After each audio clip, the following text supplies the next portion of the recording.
विद्यार्थ्यांमध्ये विकासाची बीजे रुजावीत या हेतूनं माजी आमदार माननीय अशोकदादा काळे व नामदार माननीय श्री आशुतोषजी दादा काळे यांच्या वाढदिवसानिमित्त स्वराज्य निर्माता प्रतिष्ठान कोपरगाव व राष्ट्रवादी विद्यार्थी काँग्रेस यांच्या संयुक्त विद्यमानं नुकतीच तालुकास्तरीय चित्रकला स्पर्धा महात्मा गांधी जिल्हा प्रदर्शन हॉल साईबाबा कॉर्नर कोपरगाव या ठिकाणी संपन्न झाल्या।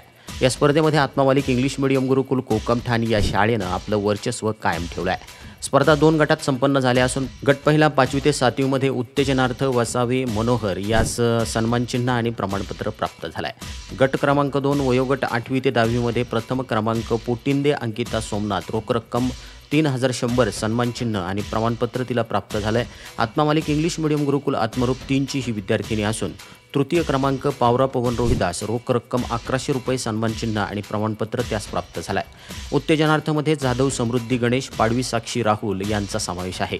या स्पर्धेचे परीक्षक म्हणून कला शिक्षक श्री अतुल कोताडे सर व श्री गायकवाड मंगेश सर यांनी काम पाहिले आहे। परमपूज्य सद्गुरू आत्मामालिक माऊलींच्या कृपा आशीर्वादासह सर्व यशवंत विद्यार्थ्यांचे संस्थेचे अध्यक्ष माननीय श्रीमान नंदकुमारजी सूर्यवंशी साहेब तसेच व्यवस्थापक Sudhakarji Malik sir, Sainathji Warpe sir, Shrimati Meera Patel madam, प्राचार्य Manik Jadhav sir, Nitin Sonawane sir, Namdev Dange sir, प्राचार्य मीनाक्षी काकडे मॅडम, सर्व विभाग प्रमुख, शिक्षक आणि शिक्षकेतर कर्मचारी यांनी अभिनंदन केलं आहे। बक्षीस पात्र विद्यार्थ्यांना आत्मामालिक शैक्षणिक संकुलातील कला शिक्षक पर्वत ज्ञानेश्वर, गोकुळ गायकवाड, सोनाली ठाकूर, विजय पोळ, निलेश सावंत, दीपाली निळे, रवींद्र मध्ये, राहुल गायकवाड, संदीप धनवटे, गोकुळ गायकवाड, स्वप्नील पाटील यांचं मार्गदर्शन लाभलं आहे। आत्मामालिक न्यूजसाठी संपादक सागर आहिरे, कोकमठाण।